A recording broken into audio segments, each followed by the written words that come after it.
I'm Colt Stevens from C. Stevens Gunworks. The following video you're going to see is an archive of my earlier work. Some of these earlier videos of mine have some great information that I really wanted to repost and preserve. So I hope you enjoy the content and I hope you learn something from this video. Today we're going to be looking at a double feature. We've got an AR pistol here that we have two different things that we're going to be covering today in the same video. This is built on a PSA 10.5 inch cold hammer forged pistol kit, and we'll talk about the features in the first half. The second thing we're going to be reviewing today on this particular one is the Adams Arms Piston Retrofit kit for Carbine-Length AR-15 platform. So if you're looking for the PSA 10.5, that's first half. Second half, we'll go over the Adams Arms. So first we'll start with the kit itself. This one is highly modified, so we'll talk a lot about what exactly you can do to recreate one of these if you like this look. This is more of a classic style. This has got the iron sight kit really close to the A2. It's a kind of a clone, but not really super strict. It just kind of matches the profile. You've got your carry handle optic here, you've got your front sight there that looks like an A2, but it is just profile only. It is not exactly an A2 at all. The A2 of course being like a fixed pinned in gas block. This is just a clamp on, and we'll talk about that when we get to the Adams Arms piston. But we'll start with the kit itself. We'll start at one end and work our way to the other. A2 flash hider, 1/2x28 thread here. This is a 223 Wylde, 1/8 twist. Barrel there, 10.5 inch from Palmetto State Armory. Not spiral fluted, this is just straight. Doesn't have any kind of fluting or anything like that. Carbine handguard, nothing free floated, is 2 points of contact. This one has a under handguard rail, just standard carbine. If somebody wanted to add like a light or a laser, can't add a 90-degree grip, that's the only thing with pistol. Angled foregrip is okay as long as it's not 90 degree. But light or laser, that's all good to go. Any other kind of accessory like that. Funny enough, when we got it, it had a 37mm flare launcher on it. That was the way it came. That was pretty amusing. It's hard to believe in this package. It did fit and it looked pretty good, but didn't really fit the theme. It was the launcher weighed more than the pistol itself, so it was kind of comical to see that. Moving on, we've got the carry handle detachable. It's got the 2 screws right there, so you can take this off if you want. This one in particular is built on an Anderson lower. Lower doesn't really matter anything, it's just mil spec. I'd assume it's an Anderson or Palmetto State Armory lower parts kit. There's no real way to check that because they're not stamped on the parts kit themselves. The lower itself is stamped with their roll mark, of course, but that doesn't always mean anything. If we look inside here a little bit, you can see the logo there for the Adams Arms piston kit. That is their proprietary bolt carrier, which you can't have nickel boron or anything like that unless they make it for you. And they do some custom things. I don't think they offer nickel boron. This is just the nitride, the standard black coated. So you're kind of stuck with that. Their anvil type is the one you have to have if you're running piston. But continuing on, this is a carbine buffer tube. This is 3 position, of course, because it's SB3 pistol brace. This is legally pistol, you gotta have one of those. And finally, this has the Fab Defense AG-43 pistol grip installed here. And on the bottom it does have storage if you want as well. There's nothing in there. So that's the kit itself. We've not actually shot this one. This is a trade-in. Pretty cool package. PSA offers these. This is the first one I've seen in 223 Wylde. I know they offer that. I wasn't aware that they made one in 1/8. I know we have one right now at the shop that's 10.5 5.56, but I don't think I've ever seen the 223 Wylde. But this is cold hammer forged, the same quality as FN or Colt. As far as the barrel itself, it's quality, it's built to last. That's kind of the theme of this one. With the piston system and the cold hammer forged barrel, you're talking about maximum durability. It's not gonna wear out anytime soon. It's gonna probably outlive the user of this rifle or this pistol. AR platform, EC. So next we'll talk about the piston system itself. So the piston here starts up here. This is actually adjustable. It has the adjustment right here. You kind of press that in and you can twist that knob right there. And it's got 3 notches. One is to completely have no gas, one is half gas, and one is full gas for this particular one. This is the P series. It's a little bit older. They have a couple different models out for that now. They offer it in pistol, carbine, mid-length, and rifle length, depending on what kind of barrel you have. This is a short stroke piston. So it is 2 pieces. On this one, we won't take this off, but you can see a little bit of the piston right there. It starts right here in the gas block. It's not actually pinned to the gas block. It does freely move, but it goes through here. We'll take this off right quick and show you the bolt carrier itself. The bolt carrier is an anvil type, so what that means is the piston rod itself is pulled back into the upper receiver, and it hits that bolt carrier and sends it flying back into the buffer tube. That's the principle of operation. Opposed to gas direct impingement, the regular kind that you normally see. I can get this out of here. That you normally see. The biggest advantage is the gas piston. So as I was saying, the gas piston itself is a lot cleaner.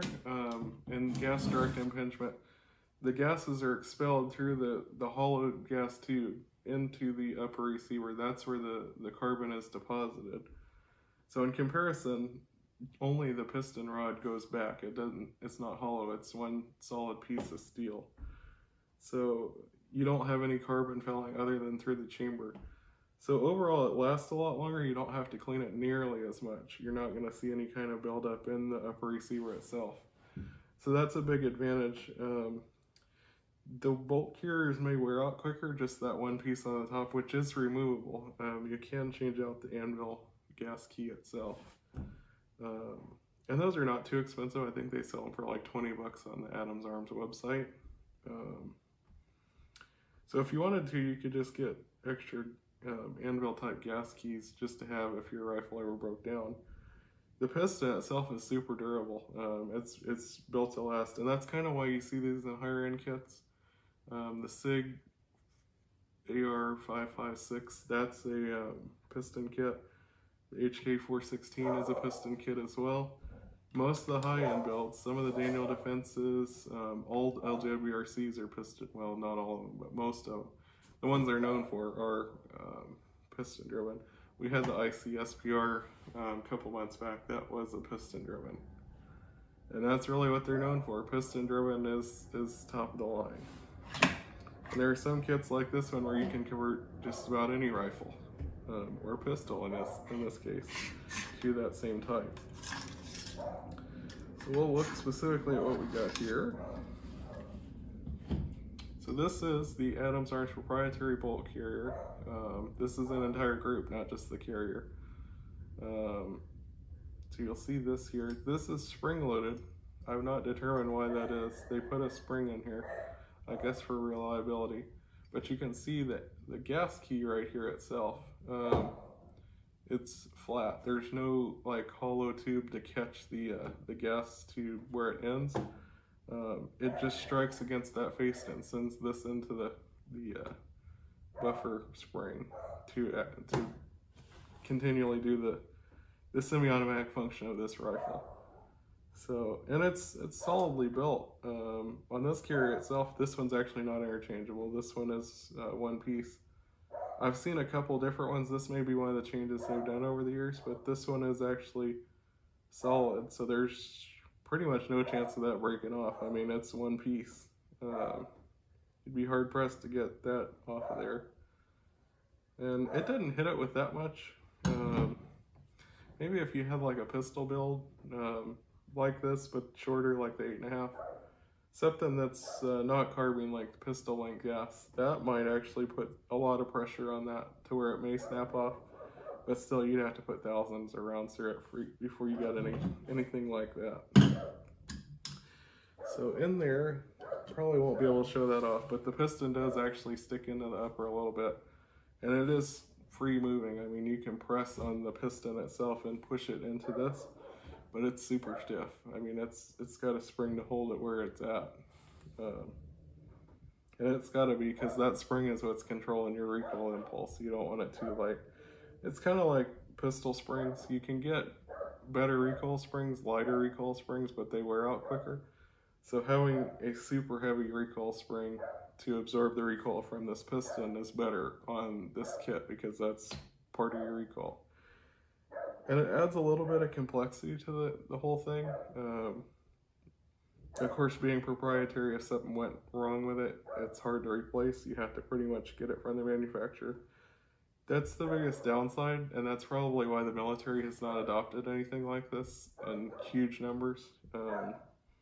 There's just no supply for things like this. If it went wrong, you just have no way to fix it. On the other hand, direct impingement gas tubes are cheap. They're like a few bucks to make, and they're pretty much everywhere. I mean, you see those all over the place. So if you ever had a gas tube direct impingement go down, that's a simple fix. If you had your piston wear out or break or snap it or anything like that, that's a lot more tricky, because you're going to have to go direct to the manufacturer for that specific kit.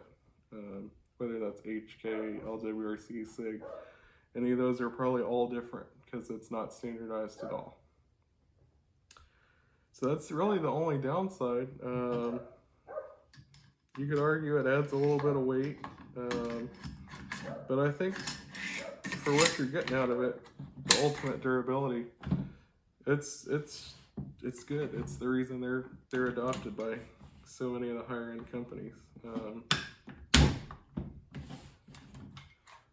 it's super stiff. It's not been worn in yet.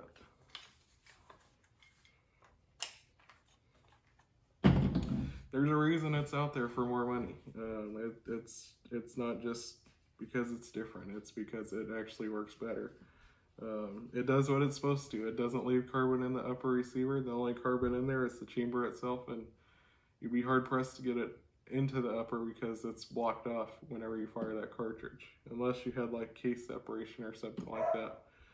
But then you have more problems than the piston itself. You got other things going on. You might want to check your ammo if that's the problem. But overall, it's a good kit. I've shot several of the Adams arms. We use those in the superlative kits. They also make a good one. They're kind of the only piston kit themselves. Nowadays, Adams Arms is kind of out of that you don't see their kits a lot. They were big a couple years ago. The superlative is out there in much bigger numbers, and they're very well known. They're pretty much the kit to have if you're going to do a retrofit. If you're going with a already complete one, LWRC, we always recommend them. HK, if you can find it, they don't make a whole lot of those. SIG you can sometimes get, but they're really hard to find those as well. Less than the HK, but more than the LWRC. LWRC, that's kind of what they're known for, so they're out there in pretty good numbers. But overall, this rifle is pretty interesting. It was cool to see this. Somebody knew what they were doing when they built it. It's definitely quality. It's as high end as you can get with a kit build. Of course, you could go with a complete rifle that's higher end. Those companies I named, Cobalt Kinetics, if you ever looked at those are a high-end rifle as well. I don't know much about them, but I've heard them and I've seen their price tag, so they're doing something right, I guess. But yeah, if you're interested, the Adams Arms is definitely a cool one to find if you can pick it up. They're just kind of hard to find. And the PSA kit's very good. I like this. This one's been customized a lot, so I don't know specific for that kit before I had it. I know that was the base for this one, but based on what's left, it seems to be a very good quality kit, so I do recommend. Other than that, that's all I have for you today. Thanks for watching. Please like and subscribe.